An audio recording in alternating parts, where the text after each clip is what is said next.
La preeminencia de Cristo. En la lección de esta semana, continuaremos con nuestro estudio de Colosenses. En el material correspondiente al jueves de la lección número 2, vimos que en Colosenses 1, 9 al 12, Pablo pide a Dios en oración que los creyentes de Colosas vivan en armonía con la voluntad divina. En los versículos 12 y 13 contrasta el reino de la luz con el reino de las tinieblas. Dios el Padre nos ha capacitado para participar en la herencia eterna del reino de luz. Nos ha liberado del poder de las tinieblas y nos trasladó al reino de su amado Hijo, en quien tenemos redención por su sangre y el perdón de pecados. En otras palabras, tenemos redención en Jesús, quien es también nuestro Creador. Comencemos. Bienvenido a Brother to Brother, un lugar de estudio de la palabra de Dios, donde Dios está presente, donde la esperanza es real, donde Dios es glorificado, donde su palabra cobra vida. Escuela sabática, reflexiones, estudios bíblicos y más. Gracias por estar aquí.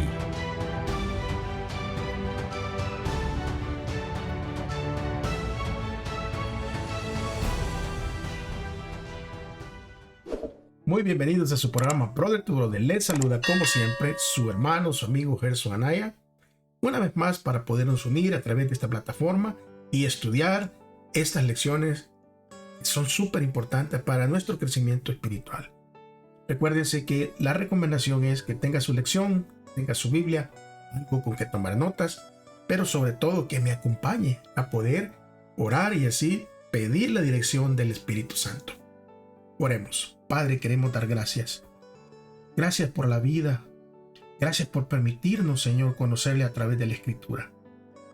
Pero únicamente lo podemos hacer si el Espíritu Santo es el que nos guía, el que nos da la sabiduría y el entendimiento.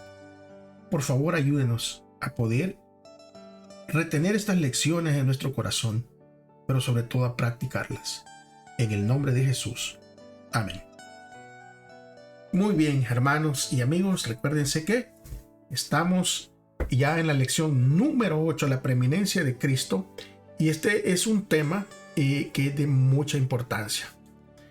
Antes de proseguir, les pido que por favor deje su like si ya llegó hasta aquí y se suscriba y que comparta esta lección con alguien más. Bueno, como les venía diciendo, la preeminencia de Cristo es algo en lo cual está siendo atacada, no recientemente, pero ha sido atacada por muchos años. Y nosotros sabemos, ¿verdad?, que Cristo es el que nos da la redención, que Él murió por nosotros, pero en muchas ocasiones se nos olvida que también Él es nuestro Creador.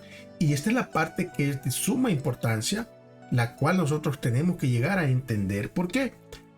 Porque solo Dios nos podía salvar y solo Dios nos puede crear. Cristo obró nuestra redención y por la fe en Él hemos sido trasladados del reino donde estábamos en oscuridad a un reino de luz. Es por eso que esta semana vamos a analizar una de las afirmaciones más completas del Nuevo Testamento acerca de nuestro Señor Jesús. Por ejemplo, veremos qué significa que Él es la imagen del Dios invisible y al mismo tiempo el primogénito de toda la creación, como se menciona en Colosenses 1:15. Bueno, vamos entonces a poder leer, ¿verdad? Todos juntos el versículo para memorizar. Esta semana se encuentra en Colosenses 1, versículo 15 al versículo 17. Así que por favor les pido que abra su Biblia, que me acompañe para poderlo así leer todos juntos. Y dice: Cristo es la imagen del Dios invisible, el primogénito de toda la creación. Por Él fueron creadas todas las cosas, las que están en los cielos y las que están en la tierra, visibles e invisibles, sean tronos, dominios, principados o autoridades. Todo fue creado por medio de Él y para Él, porque Cristo existía antes de todas las cosas y todas las cosas subsisten en Él. Gloria a Dios por eso. Bueno, con esa hermosa aclaración a través de la Escritura, vamos a entrar de lleno en el día domingo. Recuérdense, si usted llegó aquí por primera vez, estas lecciones son de día por día para toda la semana. Así que en el día domingo, el título va a ser, ¿verdad?, la imagen del Dios invisible. Sucede que cuando nosotros nos tomamos el tiempo de arreglarnos y nos vamos a ver a un espejo, o cuando nos tomamos una fotografía, ¿verdad? Hoy está muy de moda con los teléfonos inteligentes, tomarse una selfie, una fotografía, pero aún con el mejor de todos las cámaras o los teléfonos inteligentes, apenas podemos ver una imagen plana, bidimensional de nosotros mismos. La cámara nada más nos enseña un lado. En algunos aspectos, una escultura, por ejemplo, da una idea más clara de la realidad que representa, pero con todo y eso, sigue siendo muy diferente a lo que es la persona viva, a esa persona animada que sirvió como el modelo para esa escultura. Y aunque a veces se refiere a este tipo de representaciones menores, el concepto bíblico de imagen sugiere algo más amplio que lo que podemos nosotros ver. Así que veamos los distintos significados de la palabra imagen aquí, ¿verdad?, en la Escritura, que se usa en los siguientes textos. Y vamos a ver cuál es la diferencia de la descripción de Jesús como la imagen de Dios. Así que vamos a empezar en Génesis capítulo 1, versículo 26 al versículo 27. Abra su Biblia, primera paginita de la Escritura, versículo 26, versículo 27 del capítulo 1.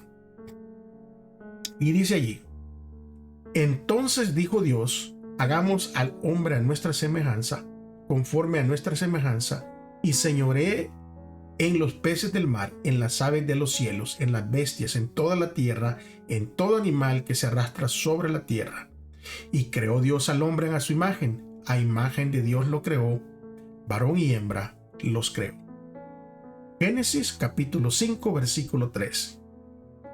Y vivió Adán 130 años y engendró un hijo a su semejanza, conforme a su imagen, y llamó su nombre Sem. Primera de Corintios capítulo 15, versículo 49. Y así como hemos traído la imagen del terrenal, traeremos también la imagen del celestial. Segunda de Corintios capítulo 3, versículo 18. Por tanto nosotros todos, mirando a cara descubierta como a un espejo la gloria del Señor, somos transformados de gloria en gloria en la misma imagen, como por el Espíritu del Señor. Y Hebreos capítulo 10, versículo 1 dice: Porque la ley, teniendo la sombra de los bienes venideros, no la imagen misma de las cosas, nunca puede, por los mismos sacrificios que se ofrecen continuamente cada año, hacer perfectos a los que se acercan. Nosotros, los seres humanos, cada uno de nosotros,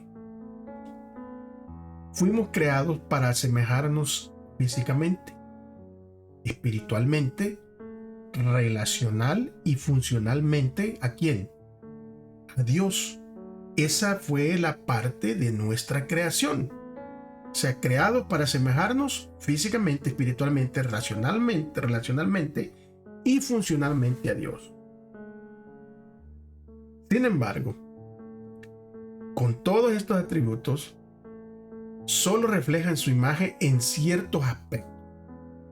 Y el pecado ha malogrado incluso estos aspectos de la imagen que nosotros, con la que fuimos creados hacia la semejanza a Dios. Ahora, no todo está perdido. ¿Por qué? Porque a través de Jesús nosotros podemos ver a ese Dios invisible, El que me ha visto a mí, dijo el Señor Jesús, ha visto al Padre. Juan capítulo 14, versículo 9. Él es, por así decirlo, la huella exacta de la naturaleza de Dios. Él es el pensamiento de Dios hecho audible y el carácter de Dios hecho visible. Vamos a ver otras declaraciones en las que Jesús describió su relación con Dios el Padre. Y ahí podemos sacar otras enseñanzas. Por ejemplo, Jesús hizo esta declaración: mi Padre trabaja hasta ahora y yo también trabajo. Juan 5:17. Dijo también: yo y el Padre somos uno. Juan 10:30. Nadie viene al Padre sino por mí. Juan 14:6. También Jesús se identificó en las diversas ocasiones mediante esa fórmula del Antiguo Testamento que Dios utilizó, por ejemplo en Éxodo 3:14, en donde puso, ¿verdad?, su voz y dijo: yo soy. Usó esta expresión para referirse a quién, para referirse a sí mismo. ¿Se recuerdan cuando Moisés preguntó: y si le digo quién me envió o cuál es tu nombre, qué les digo? Y él les dijo: diles que yo soy. Y así en el Antiguo Testamento se refería a sí mismo. En el Nuevo Testamento también se utiliza esa misma fórmula de palabras, la palabra yo soy. ¿Por qué?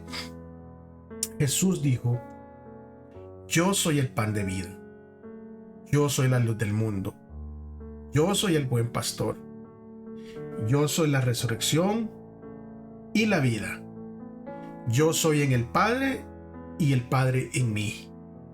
Antes de que Abraham existiera, yo soy. De Dios hecho audible y el carácter de Dios hecho visible a través, ¿verdad?, de nuestro Señor Jesús. Porque habría algo, y es algo que muchas personas tocan, ¿verdad?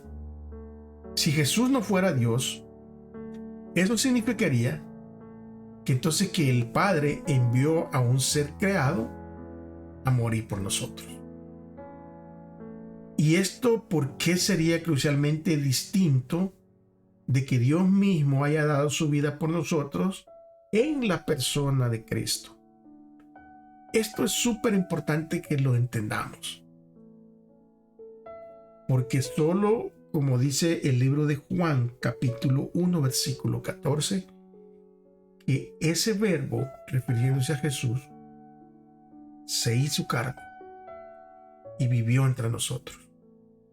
Y esta es parte de la imagen del Dios invisible. Día lunes, el primogénito de la creación. En el Nuevo Testamento, este término primogénito casi siempre se refiere a Jesús. Usted puede contactar, puede verificar todo esto en el libro de Lucas 2:7, en el libro de Romanos 8:29, en Colosenses 1:15, en Hebreos 1:6 y Apocalipsis 1:5. Pero con todo y esto, aún en los textos donde la palabra designa a otras personas, estas personas no necesariamente nacieron cronológicamente primero dentro de sus familias. O sea, hablando de primogénito en la Escritura, no necesariamente se refiere a la persona que nace primero, como nosotros lo conocemos normalmente, ¿verdad? Nuestro primogénito, nuestro primer hijo. En las Escrituras hay un concepto diferente. No necesariamente el primogénito era el que nacía primero. Y este concepto bíblico de primogénito hace énfasis en la relación especial que un hijo tiene con su padre. Y esto lo hace así, de esta manera, independientemente del orden en que haya nacido respecto a sus hermanos. Hay casos en los que los hijos más jóvenes son los más prominentes. Y hay varios ejemplos. Por ejemplo, tal es el caso de Isaac, el caso de Jacob, el caso de José. Hablarles de algunos. Bueno, el mismo rey David fue ungido rey a pesar de ser el menor de 8 de los hijos de su padre. O sea, no era el primogénito. No obstante, Dios dijo de él, o sea, hablando de Jesús y hablando también en esta parte, ¿verdad? Hablando de David, Dios dijo de él, lo pondré por primogénito en el más excelso de los reyes de la tierra. Salmo 89, 27. O sea, ¿quién es el que designó allí la primogenitura? Bueno, fue Dios. ¿Se recuerdan que cuando Samuel llega y él quiere, ¿verdad?, escoger? Samuel se dejó llevar por la vista y Dios le dice, un momento, Samuel, yo veo el corazón, yo no veo lo exterior. Y entonces cuando Dios hace esta declaración, que él lo pondrá por primogénito en el más excelso de los reyes de la tierra, era una doble aplicación, refiriéndose tanto al rey como refiriéndose a nuestro Señor Jesús. Él está sobre todos los reyes, no solo de la tierra, él está sobre todos, incluyendo de todo el universo. Pero también en el Antiguo Testamento se le dijo a Moisés, Israel es mi hijo, mi primogénito. Y aquí miramos que el término primogénito está usado, ¿verdad?, en una connotación de preeminencia. No está siendo cronológicamente, sino en algo de una preeminencia. Ahora, ¿qué razones da el apóstol Pablo para que nuestro Señor Jesús sea llamado el primogénito de toda la creación? Leamos Colosenses capítulo 1, versículo 15 al versículo 17, porque ahí nos va a aclarar y nos va a dar unas razones que solo son, ¿verdad?, razones que son aplicables al Señor Jesús. Versículo 15 dice, Él, refiriéndose al Señor Jesús, es la imagen del Dios invisible, el primogénito de toda la creación, porque en Él fueron creadas todas las cosas, las que hay en los cielos, las que hay en la tierra, visibles e invisibles, sean tronos, sean dominios, sean principados, sean potestades. Todo fue creado por medio de Él y para Él. Y Él es antes de todas las cosas, y todas las cosas subsisten en Él.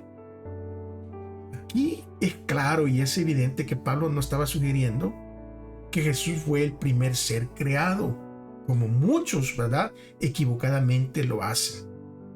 De hecho, excluye categóricamente esta posibilidad de que Jesús sea un ser creado. Porque cuando Pablo dice, y lo va a decir 2 veces y de una manera diferente, que todo lo que existe fue creado por Él y para Él. Entonces miramos aquí claramente que Pablo no reconoce únicamente al Señor Jesús como su redentor, sino también como el creador, pero también sustentador de la vida. Y en los 2 casos se señala a Jesús como el agente personal mediante el cual en cuanto la deidad llevó a cabo el proceso de la creación, hablando allí refiriéndose cuando el mundo y todas las cosas fueron creadas. Esta afirmación de Pablo no puede ser más amplia, o sea, más clara, porque él utiliza la palabra todo, y todo significa, o sea, todo, no es parte. Espacialmente, ¿verdad?, refiriéndose al cielo y la tierra, ontológicamente, visible e invisible, y funcionalmente, tronos, dominios, principados, potestades. Estos últimos términos se refieren normalmente a los seres angelicales. Y para no dejar ninguna duda, ningún equívoco, el apóstol Pablo señala también que Jesús existía antes de todas las cosas. Y esta expresión griega traducida como antes significa precedimiento tanto en sentido jerárquico como cronológico.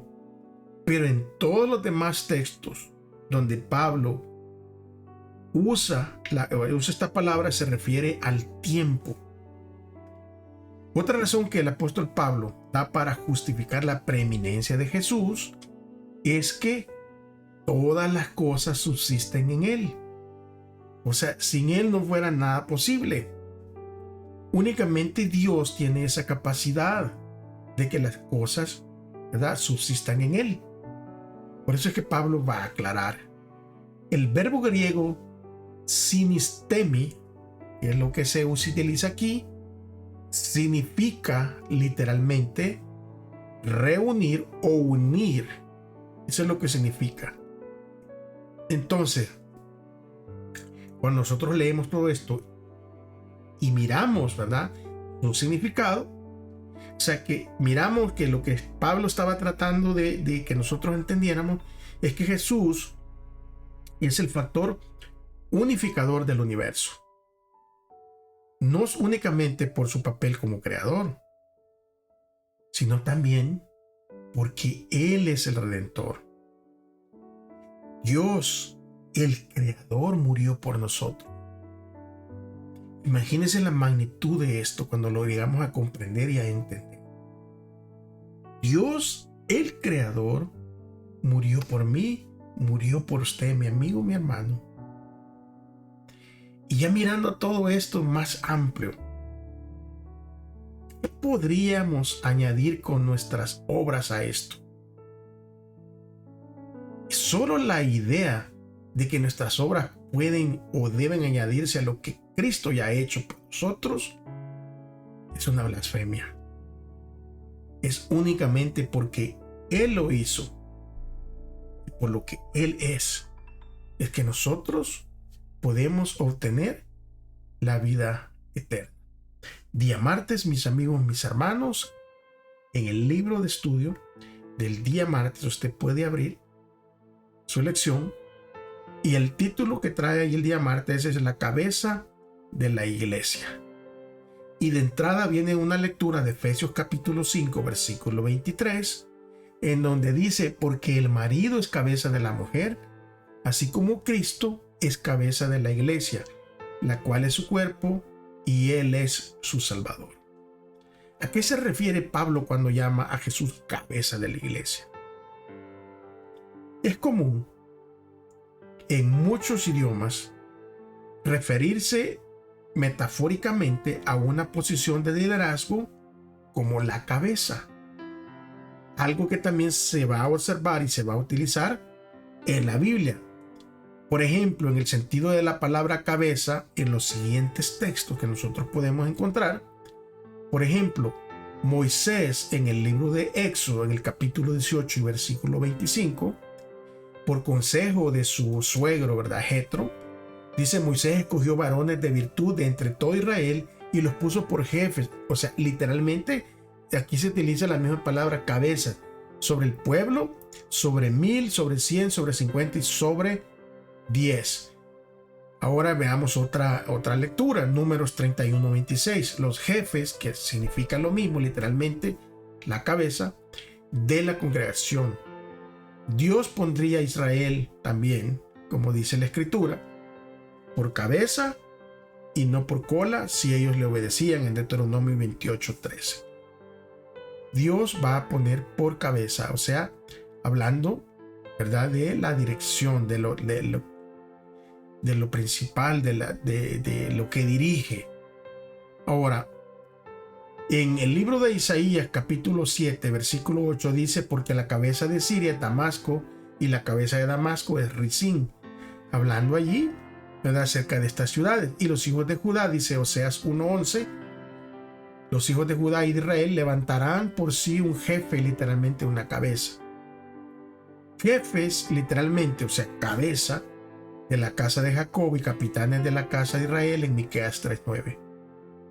Y en 1 Corintios 11:3 dice que Cristo es la cabeza de todo hombre. Por lo tanto, Cristo, como cabeza de la iglesia, provee el liderazgo, dio la orientación y el sustento necesario para su unidad y también para el crecimiento. Tal como lo dice Colosenses 2:19.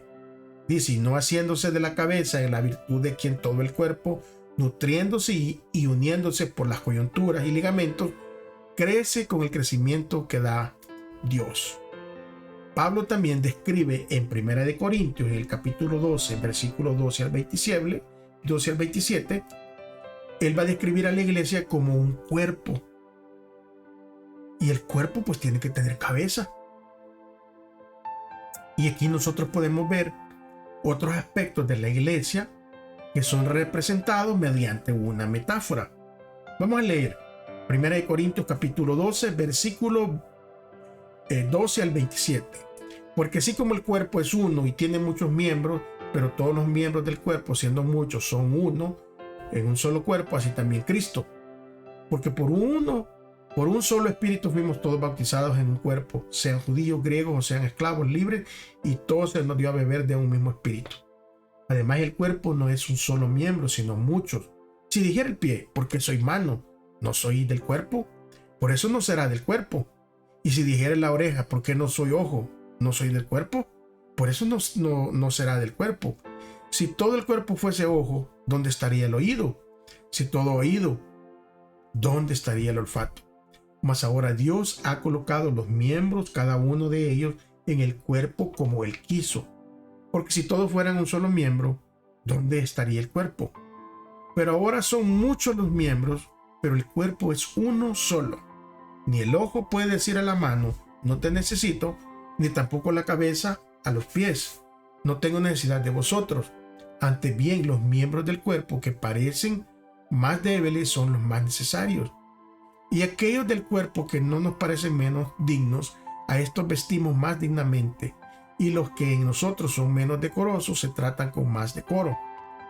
Porque los que en nosotros son más poderosos no tienen necesidad, pero Dios ordenó el cuerpo, dando más abundante honor al que le faltaba, para que no haya desavenencia en el cuerpo, sino que los miembros todos procuren los unos por los otros.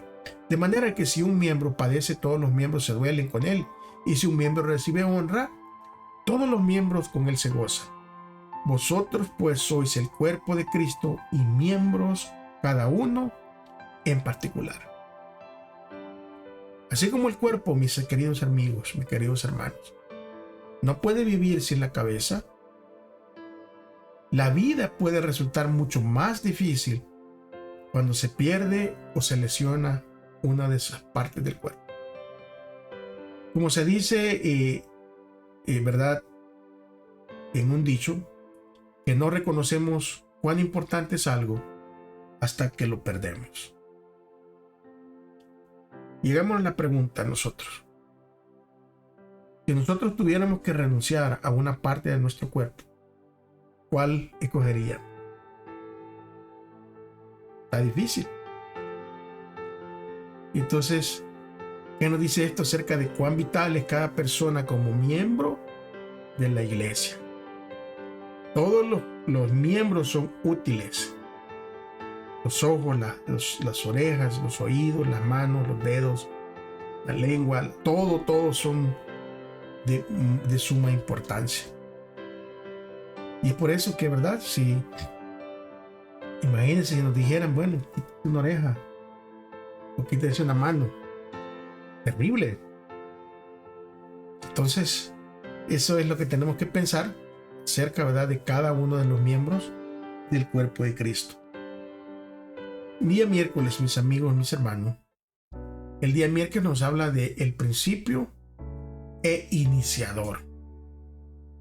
Y aquí vamos a ver qué relación hay entre la idea de Cristo como cabeza y la de Él como principio. Fíjese bien, escuche bien la pregunta. ¿Qué relación existe entre la idea de Cristo como cabeza y la de Él, o sea, de Cristo, como principio?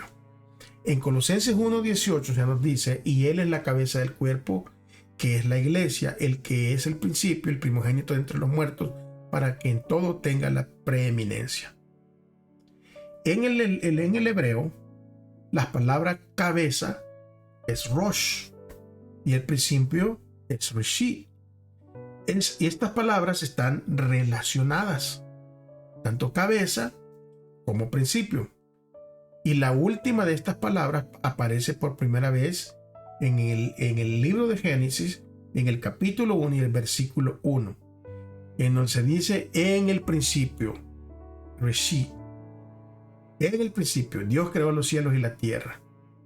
Jesús, amigos y hermanos, Él es la cabeza de la humanidad y la cabeza de la iglesia. No solo por existir desde el principio de la eternidad, sino también porque Él mismo es el creador. La palabra griega arge, traducida como principio en el Nuevo Testamento, tiene un significado que es amplio. En Colosenses 1:18, principio se refiere a Jesús como la fuente o iniciador de la iglesia y por lo tanto su cabeza. Esto significa que en el principio o iniciador de la creación, o el principio creó Dios los cielos y la tierra. Así que claramente podemos ver que Jesús no solo es el iniciador de la creación, ni el iniciador de la iglesia, sino también el de la nueva creación en virtud de su resurrección de entre los muertos. La paga o consecuencia del pecado es la muerte. Y su victoria, o sea, la victoria de Jesús sobre la muerte, implica también la victoria de Jesús sobre el pecado y su poder para recrearnos a nosotros a su imagen. Todo esto demuestra, porque Él es el primogénito de los muertos, el primogénito.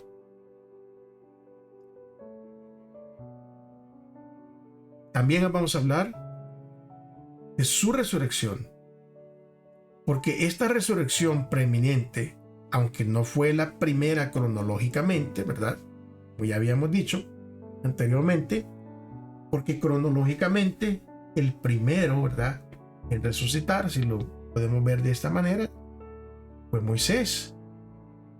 Y es por eso que la escritura dice, ¿verdad?, que se disputaba el diablo por el cuerpo de Moisés, ahí en Judas 1:9. Si Cristo no hubiera vencido a la muerte, nadie más podría resucitar. Este punto es útil repasar brevemente y tener bien en cuenta en nuestro cuidado, ¿verdad?, de razonamiento, de cómo el apóstol Pablo la va a presentar y nos va a explicar acerca de la preeminencia de Jesús. Miren lo que dice en estos pasajes, ¿verdad? Él es la manifestación perfecta del Dios invisible. Él es el creador de todo lo que existe. Él existía antes de todas las cosas y estas son sostenidas por Él. Él es la cabeza de la iglesia, que es su cuerpo. Él es el iniciador de la creación y de la nueva creación. Obtuvo la victoria sobre el pecado y la muerte, lo que le dio el derecho de resucitar a quienes ponen su confianza en Él como Salvador. Jesús siempre existió, pero ahora tiene la preeminencia como cabeza de la humanidad y preeminencia como cabeza de la iglesia en virtud de todo lo que hemos mirado anteriormente. La pregunta que nos debemos hacer es: ¿qué cambios deberíamos nosotros hacer para experimentar de una manera más plena la preeminencia de Cristo en nuestra propia vida? Esa pregunta solo cada uno de nosotros la puede contestar. El día jueves, el título es Para reconciliar todas las cosas. Y al mirar el título, inmediatamente se viene a la mente una pregunta: ¿en qué consiste esta reconciliación resultante de la cruz y qué tanto alcance tiene? La escritura en Colosenses 1:19 al 20 dice: por cuanto agradó al Padre que en Él habitase toda la plenitud, y por medio de Él reconciliar consigo todas las cosas, así las que están en la tierra como las que están en los cielos, haciendo la paz mediante la sangre de su cruz. El apóstol utiliza una expresión griega muy interesante para concluir esta descripción de Jesús, al señalar al Padre que fue previamente mencionado en Colosenses 1:12. Es su plenitud la que el Padre se complació en hacer habitar en Jesús. ¿Cuál es esa plenitud? Bueno, el apóstol Juan se refiere a ella como la gloria del Padre, lleno de gracia y de verdad en Juan 1:14. Según este pasaje, esa plenitud abarca la eternidad y la existencia autónoma de Dios, su poder para crear y recrear y su sabiduría. Todo esto es manifestada en la victoria sobre el pecado y la muerte mediante el instrumento más inimaginable, la cruz, ese objeto de deshonra, de humillación, de dolor, de pena. Ese instrumento que fue transformado en un testimonio de su amor eterno por cada ser creado. Como la Escritura dice, porque de tal manera amó Dios al mundo, que dio a su Hijo unigénito, para que todo el que crea en Él no se perezca, sino que tenga vida eterna. Juan 3:16, que es muy conocido. Miren, amigos y hermanos, la única manera en que el pecado podría ser derrotado para siempre y todas las cosas podían ser reconciliadas se resume en esa única verdad gloriosa. Dios amó al universo y nos amó tanto que arriesgó todo para salvarnos a través de la muerte de Cristo en la cruz. La palabra griega que se utiliza para mundo es cosmos. Acuérdense por ahí, si los que han leído ciertas revistas, ¿verdad?, de moda, Cosmopolitan, el cosmos, o sea, el mundo. Esto puede también incluir, ¿verdad?, todo el universo. Y Pablo se refiere a esta demostración universal en el contexto del discipulado en pos de Cristo. Porque el mismo Señor Jesús, ¿verdad?, le inspira a Pablo a que escriba ahí en 1 Corintios 4:9, donde él asegura que todos hemos llegado a ser un espectáculo para todo el universo, para los ángeles como para los hombres. O sea que hemos llegado a ser un espectáculo para todo el cosmos, tanto para los ángeles como para los hombres. Miren, hermanos, ya terminando este día de estudio, el cielo contempló con pesar el asombro de que el Hijo de Dios, o sea, Cristo colgado de la cruz, y por causa de una vida de rebelión, porque Satanás y todos los que se unen con él se colocan de tal manera en desarmonía con Dios, que la misma presencia de él para ellos será un fuego consumidor. La gloria de quien es amor los va a destruir. Y al principio de la gran controversia, los ángeles no entendían esto. No lo entendieron. Pero no va a ser así cuando la gran controversia termine, o sea, cuando todo sea descubierto. Entonces, cuando ya todo se haya hecho, todo se haya completado, todo el plan de la redención, el carácter de Dios quedará revelado a todas las criaturas inteligentes. Y por lo tanto, ¿verdad?, podían ser los ángeles regocijarse al mirar esa cruz de nuestro Salvador. Cristo mismo comprendió plenamente los resultados de ese sacrificio que Él hizo en el Calvario. Vio todo eso por delante cuando la cruz exclamó con una voz quebrantada, llena de dolor y sufrimiento, por mis pecados, por los pecados del mundo. amando a aquellos que lo estaban crucificando, Él exclamó: consumado es. Muchísimas gracias por haber llegado al final de este estudio. Recuérdense que el canal no está monetizado. Yo de verdad les pido de todo, ¿verdad? Y agradezco a aquellos que lo hacen, que dejan su like, se suscriben y que comparten estos estudios con otros hermanos. Muchísimas gracias. Tenemos una cita la próxima semana para la lección número 9. Si Cristo no ha regresado, si Él lo permite. Mientras tanto, amigos y hermanos, mientras tanto que eso no sucede, si decimos que amamos a Dios, demostrémoslo amando a nuestro prójimo. Un abrazo, hasta la próxima.